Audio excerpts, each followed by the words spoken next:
Народная мудрость гласит: кто в куклы не играл, тот счастья не видал. И я уверена, что не найдется ни одного человека, который бы стал оспаривать это утверждение. Во все времена дети любили играть. Играющие дети – явление обычное и никого не удивляет. Напротив, увлеченность, с которой играют дети, подкупает и вызывает умиление. Конечно же мы, девочки, любим играть в куклы. Каких только красавиц нет в кукольной галерее маленьких хозяюшек. Мы можем менять им наряды, прически, отправиться с ними на прогулку. Но только к концу XIX века куклы становятся игровыми. А в далеком прошлом предназначение куклы было иное. Наши предки верили, что в каждом доме живут духи, которых следует задабривать. И поэтому мастерили куклу, которая должна была взять на себя все плохое и уберечь всех членов семьи от болезней и бед. Такие куклы стали называть оберегами или берегинями. Обереги сопровождали человека в протяжении всей жизни, их передавали с поколения в поколение. Куклу-берегиню обычно вешали над входной дверью или ставили напротив, выше головы, чтобы она встречала всех входящих в дом и берегала от злых сил.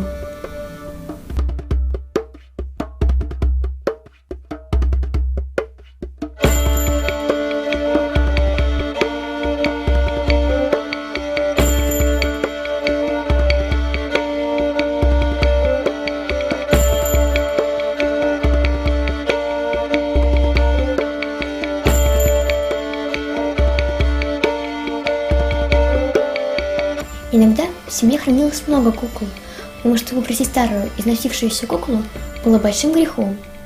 Куклы никогда не оставляли на улице, не разбрасывали по избе, где попало.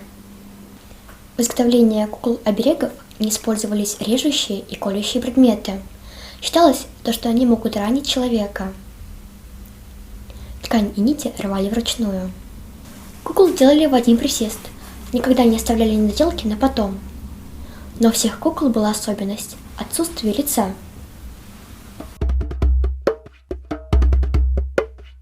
Считалось, именно в таком виде она была предметом неодушевленным, а значит и была недоступна для вселения в нее злых сил. Например, за 2 недели до рождения ребенка мама делала обережную куклу для него, сшитую без иголки, без ножниц и своей поношенной одежды. Она получила название «Пеленашка».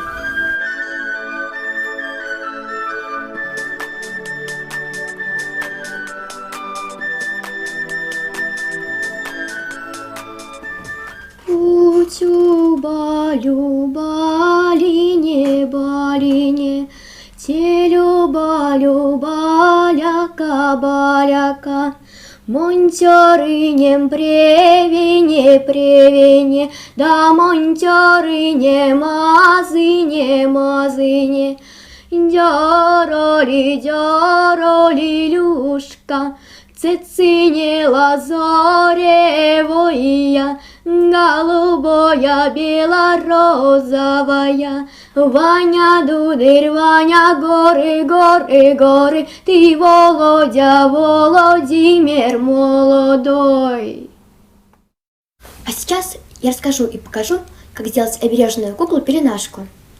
В изготовлении пеленашки имеется множество нюансов, так как это первый оберег и первая кукла для человека. Для изготовления оберега нам понадобится белая ткань 80 на 35 сантиметров, треугольник из цветной ткани, прямоугольник для пеленки,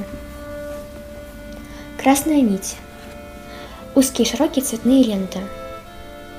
Про красную нить стоит сказать отдельно.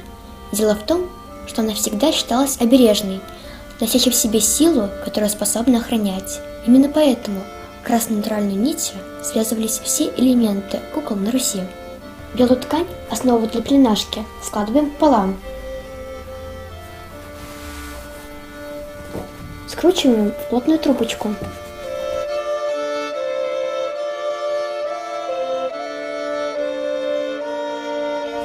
Привязываем готовую скатку в середине. Тем самым мы формируем талию.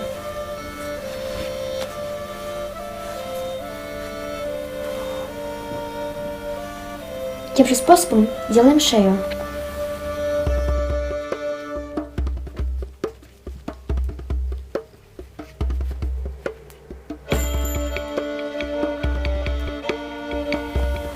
У нас получается скатка в двух местах, перевязанная красной нитью.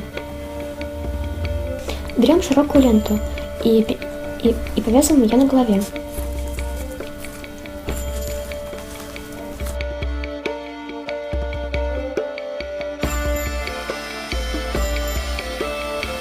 Теперь сделаем платок.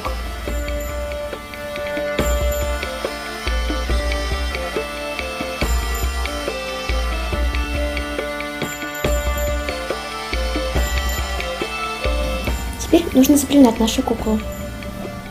Вкладываем ее так, чтобы было видно голову.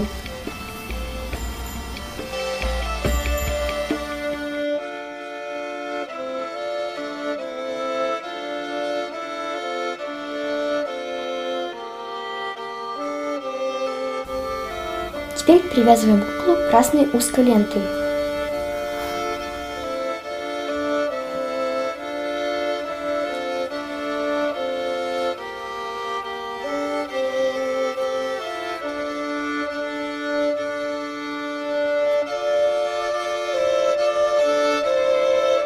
Наша кукла готова.